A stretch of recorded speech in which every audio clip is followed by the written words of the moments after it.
When we talk about Constitution, we often focus on our freedoms: freedom of speech, religion, assembly, and more. But what happens when a police officer tries to turn a protected freedom into a crime? Because that's what a lot of them love to try to do. The courts have repeatedly made it clear that this is not how it works. One prime example is the Supreme Court case Cantwell versus Connecticut, 1940. In that case, Newton Cantwell, a Jehovah's Witness, was going door to door sharing his religious beliefs. He played a record that criticized the Catholic faith.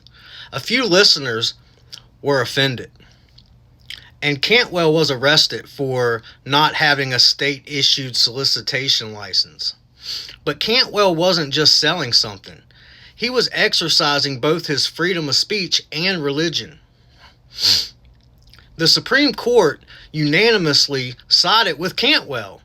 They ruled that his speech, even if offensive to some, was constitutionally protected.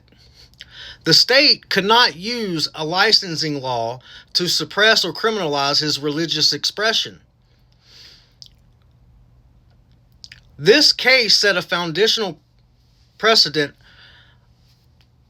Police officers and local authorities cannot arbitrarily turn protected activities like preaching, proselytizing, or expressing beliefs into crimes just because someone is offended or uncomfortable. This wasn't just a victory for Cantwell. It's a message to all of us, whether we're advocating in public, protesting, or simply sharing a message. The law stands on the side of those core freedoms.